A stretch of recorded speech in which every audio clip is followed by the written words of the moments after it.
College students around the country are waiting to hear the outcome of the healthcare bill. Though most colleges, like American, do offer some type of healthcare program for students, most students don't know what they're going to do after they graduate. Claire Scattergood, District Wire News. Things are heating up here at Bender Arena. We're only halfway through the event and already hundreds of dollars have been raised for Johns Hopkins. No major injuries have been reported yet, just a few bumps, bruises, and some battle scars. Shoppers around the district are saving up their pennies to pay the D.C. bag tax, but city officials say it's working. Nearly $150,000 were raised in January alone to clean up the Anacostia River. Every year, more and more people come out for AU's Campus Beautification Day.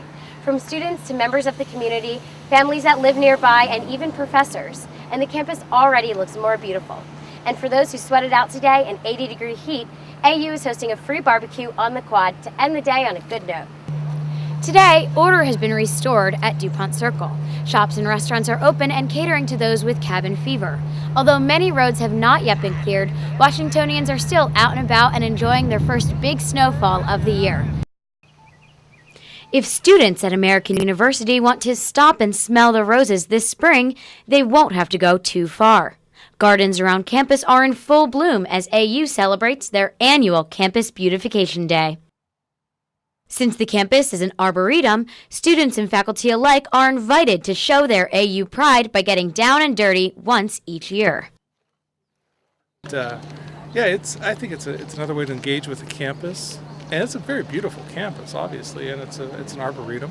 Not many people know that, and this is one way to make the arboretum even more special and spectacular. At this springtime celebration, participants planted a variety of flowers and trees to improve the look of campus. The day started bright and early at 8 in the morning, giving students with 8:30 classes a little time to garden before they started their day. This tradition at American University encourages students and neighbors of AU to take advantage of the public gardens on campus.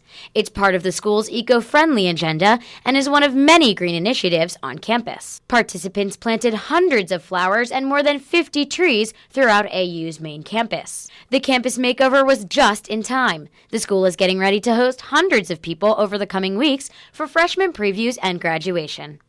Every year, more and more people come out for AU's Campus Beautification Day. From students to members of the community, families that live nearby, and even professors. And the campus already looks more beautiful. And for those who sweated out today in 80-degree heat, AU is hosting a free barbecue on the quad to end the day on a good note. For District Wire News, I'm Claire Scattergood.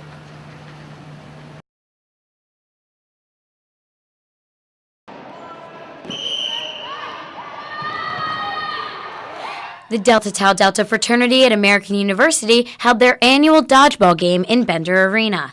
Students from all different groups came out to support the fundraiser for Johns Hopkins. Though not a professional dodgeball game, students played by the same rules and regulations. Many students came out for the event to play, and others just to socialize and support the cause. Some teams, on the other hand, came with a very specific goal in mind. Well, we're the defending champions. We're out here to win it. All week we've been practicing our 5Ds, dodge, duck, dip, dodge, and dip. Things are heating up here at Bender Arena. We're only halfway through the event and already hundreds of dollars have been raised for Johns Hopkins. No major injuries have been reported yet, just a few bumps, bruises, and some battle scars. More than 30 teams signed up to take part in this year's event.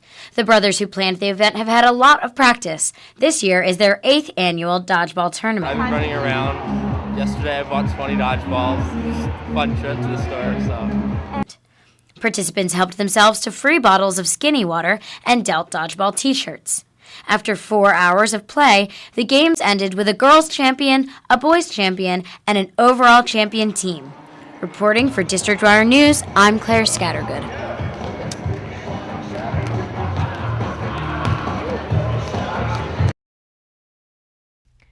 World leaders from more than 40 countries are meeting in Washington today for a nuclear summit. The group is discussing how to keep nuclear materials out of the hands of terrorists. President Obama says he hopes the summit will start a global effort against nuclear development by terrorist groups. Republican critics say the president isn't taking a tough enough stand against nuclear threats from Iran and North Korea. D.C. joins 5 other states this week when it legalizes same-sex marriage.